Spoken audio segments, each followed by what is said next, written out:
অর্থাৎ তুমি যদি টোটাল আমার প্লেলিস্টের মোট 5 থেকে 6টি ক্লাস করো, তোমার পুরো সংখ্যা পদ্ধতির সিস্টেমটা কভার হয়ে যাবে।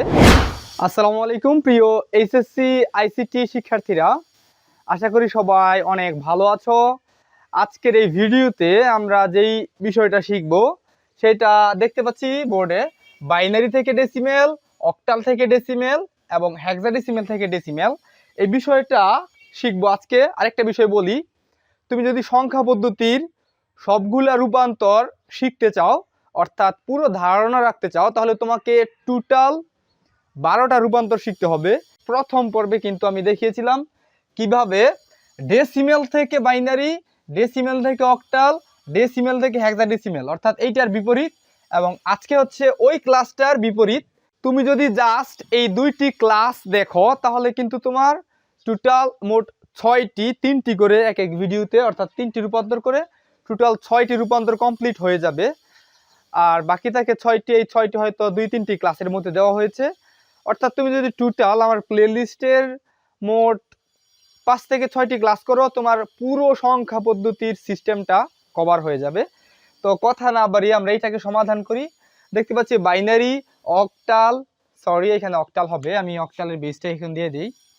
বাইনারি, অক্টাল এবং হেক্সাডেসিমেল এই তিনটাকে আমার ডেসিমেলে রূপান্তর করতে হবে। এটা কিভাবে করব দেখো, জাস্ট একটা নিয়ম খুব ভালোভাবে বুঝতে হবে। প্রিয় শিক্ষার্থী, আইসিটির টেস্ট এবং ফাইনাল পরীক্ষায় 95%-এরও বেশি কমন পেতে আমাদের এই সুপার সাজেশনটি এখনই সংগ্রহ করো। আমার এই হোয়াটসঅ্যাপ নাম্বারটিতে একটি মেসেজ করলেই সাজেশনটি পেয়ে যাবে। প্রথমে আমরা বাইনারিটা করি, এই উপরেরটা। তাহলে অ্যান্সার দিয়ে স্টার্ট করি পরীক্ষার মতো। ANS স্টার্ট করলাম। প্রথমটা কি 10101, এটা হচ্ছে বাইনারি সংখ্যা। এটাকে রূপান্তর করতে হবে ডেসিমেলে। প্রথমে যে কাজটা করব, এখানে সমান দিব। সমান দেওয়ার পর এই যে প্রত্যেকটা ডিজিট, এই প্রত্যেকটা ডিজিটের সাথে এই 2কে গুণ করব, অর্থাৎ এই বাইনারির বেসকে গুণ করব। তাহলে আমরা এই কাজটা শুরু করে দেই। 1 × 2, এরপর একটা যোগ চিহ্ন দিব। আবার নতুন ডিজিট হচ্ছে 0, দেখতে পাচ্ছি প্রথমটার পরেরটা কি 0। তাহলে 0 × আবার 2, আবার পরেরটা যাওয়ার পূর্বে অবশ্যই আমার যোগ দিতে হবে। তাহলে পরেরটা হচ্ছে এই 1, তাহলে 1 × 2, এই 2টা কিন্তু আমি বেস থেকে নিচ্ছি, এই বেস থেকে। এর পরেরটায় যদি আমি যাই 0-তে, আরেকটা প্লাস দেওয়ার পর 0 × 2, এরপর সর্বশেষে একটা 1 দেখতে পাচ্ছি। তাহলে প্লাস দিয়ে পরেরটায় যাব, প্লাস 1 × 2। আশা করি এই লাইনটা বুঝতে পেরেছো। জাস্ট আরেকবার বলি, দেখো এইখানে জাস্ট প্রত্যেকটা ডিজিটের সাথে আমি এই বেসকে অর্থাৎ 2কে গুণ করেছি এবং প্রত্যেকটা নতুনটা যাওয়ার পূর্বে অবশ্যই যোগ দিয়ে আমি পরেরটাতে গিয়েছি। এটা হচ্ছে কাজ। এবার দ্বিতীয় স্টেপের কাজ কি? দ্বিতীয় স্টেপের কাজ হচ্ছে এই প্রত্যেকটা 2 এর উপরে আমার পাওয়ার আকারে সাজাতে হবে। প্রথমটার উপরে পাওয়ার হবে 0, এর পরেরটা 2 এর উপর পাওয়ার হবে 1, এর পরের 2 এর পাওয়ার হবে 1 এর পরে কি হয় 2, এর পরের 2 এর পাওয়ার হবে 3 এবং এটা হবে 4। দেখো জাস্ট পাওয়ার আকারে সাজিয়েছি প্রত্যেকটা 2 এর উপর। এখন এই পাওয়ার আকারে সাজানোর নিয়মটা আসলে সংখ্যা রেখা থেকে এসেছে। আমরা জানি সংখ্যা রেখায় প্লাসের ক্ষেত্রে 0, 1, 2, 3 এইভাবে বাড়তে থাকে। ক্লাস 6 এর পর এইটা ক্লাস 6 এর গণিত বইয়ের সংখ্যা রেখা, তাই আমি এটা এখন বললাম না, যেহেতু তোমরা একাদশ দ্বাদশ শ্রেণীতে পড়ো। এখন যে কাজটা করব, আমার সাজানোর কাজ শেষ। জাস্ট ক্যালকুলেশন করলে আমরা ফলাফলটা পেয়ে যাব। দেখো কিভাবে করি। 1 রাখলাম, 1 × 2 এর সাথে পাওয়ার অবস্থায় 4। আমরা জানি এই 2 এর উপর পাওয়ার 4 মানে হচ্ছে 4টা 2, 4টা 2 মানে 2 2 2 2, অর্থাৎ প্রত্যেকটা গুণ অবস্থায় রয়েছে।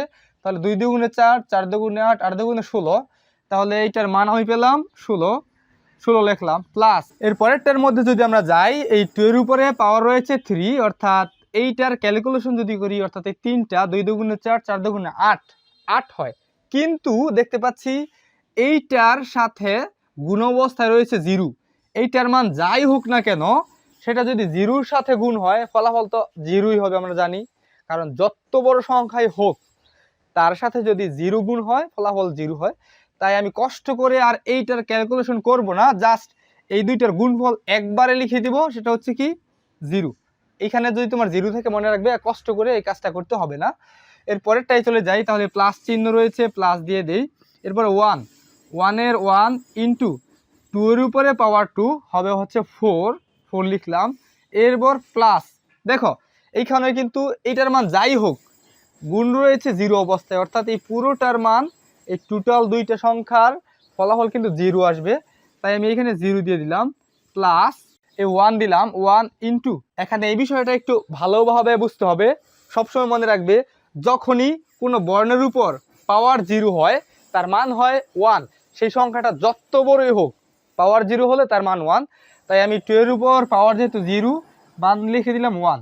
এবার এই গুণের কাজটা করে ফেলি, 16 একে 16 প্লাস 0, 0 লেখার দরকার নাই, 4 একে 4, 4টা লিখলাম, এরপর 0, 0 লেখার প্রয়োজন নেই, প্লাস 1 একে 1, 1টা লিখে দিলাম, এরপর এগুলোর যোগফল 16, 4 হচ্ছে 20, 21, তাহলে আমি এটার মান পেলাম 21।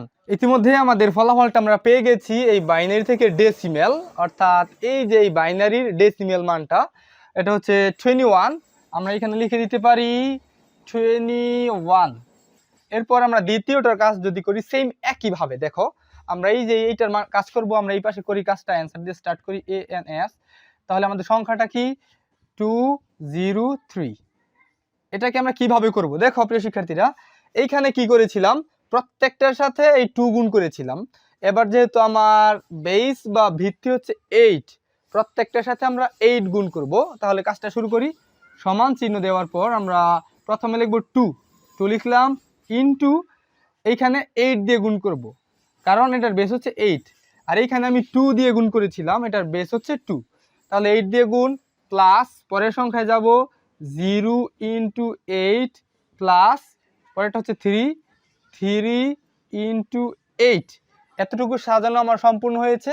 এই পর্যায়ে যেই কাজটা করব সেটা হচ্ছে পাওয়ার বসানো। এই যে প্রত্যেকটা এইখানে যে 2 এর বেসের কাজ করেছি, 0 1 2 এইভাবে সাজিয়েছি। এবার 8 এর উপরে 0 1 2, যেহেতু আমার 3টা 0 1 2 হয়েছে।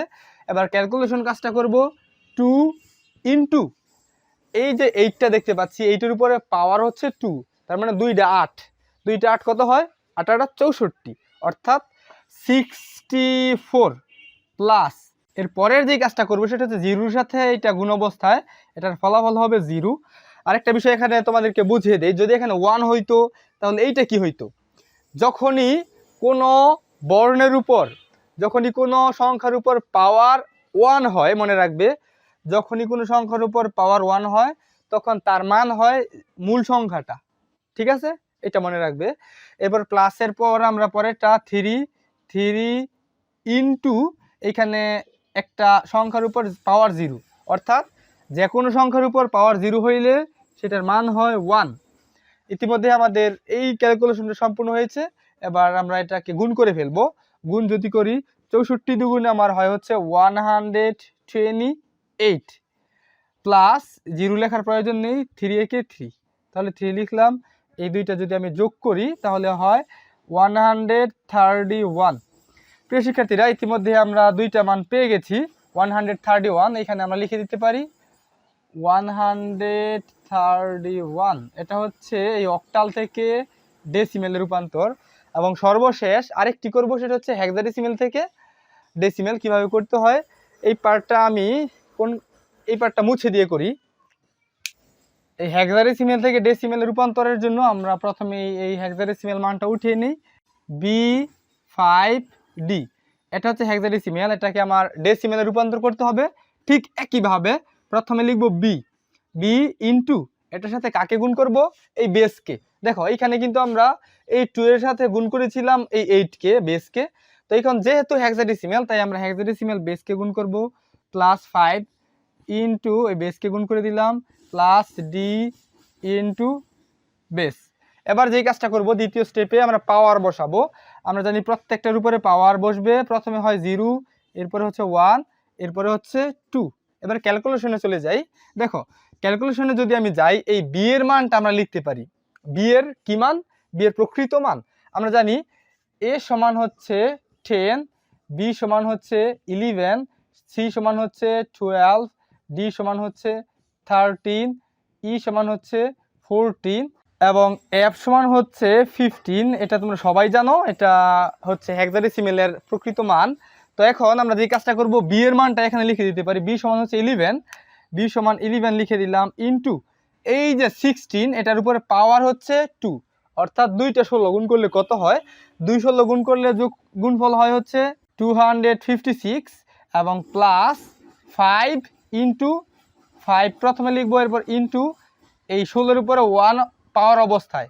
সবসময় মনে রাখবে কোনো বর্ণের উপর যদি পাওয়ার 1 থাকে সেটা যেই সংখ্যাই হোক শুধু সেই সংখ্যাটাই বসে যায়, তাহলে এটার উপরে পাওয়ার 1 মানে শুধু 16 হবে, প্লাস ডি, ডি এর মান কত 13, তাহলে আমরা এখানে 13 লিখলাম ইনটু ইনটু দেওয়ার পর পাওয়ার 0 আছে এই 16-এর উপর, পাওয়ার 0 থাকলে তার ফল হয় 1, যেটা আমরা এখানে দেখেছি এইটির উপরে পাওয়ার 0 ফল হয়েছে কত 1, তাই আমরা এখানে 1 লিখে দেই।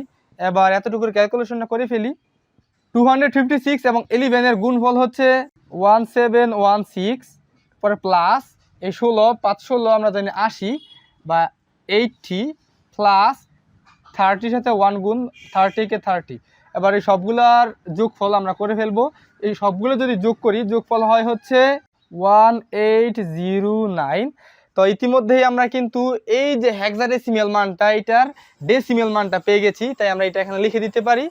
এটার মানটা এখানে লিখে দেই, এটা হচ্ছে 1809, এটা হচ্ছে ডেসিমাল মান। তো আশা করি বুঝতে পেরেছো প্রিয় শিক্ষার্থীরা, খুবই সহজে, জাস্ট প্রকৃত নিয়ম কিন্তু একটাই ছিল, এই একটা নিয়ম অ্যাপ্লাই করে আমরা এই বাইনারি অক্টাল হেক্সাডেসিমালকে ডেসিমেলে রূপান্তর করেছি, জাস্ট এই একটা নিয়ম অ্যাপ্লাই করে। তো আশা করি বুঝতে পেরেছো। ভিডিওটি কেমন লাগলো যদি ভালো লেগে থাকে অবশ্যই কমেন্টস বক্সে জানাবে, আর পরবর্তী ক্লাসগুলিতে আরও ইন্টারেস্টিং কোনো ভিডিও নিয়ে আসছি, তোমরা কোন বিষয়ে ভিডিও চাও সেটা আমাকে জানাবে, এবং পরবর্তী থেকে আমরা সৃজনশীল প্রশ্ন নিয়ে তোমাদেরকে সমাধান দেওয়ার চেষ্টা করব, যেগুলোর ভিডিও আপলোড দেওয়া হবে। তো এই ছিল আজকের ক্লাস, দেখা হচ্ছে পরবর্তী ক্লাসে। আল্লাহ হাফেজ।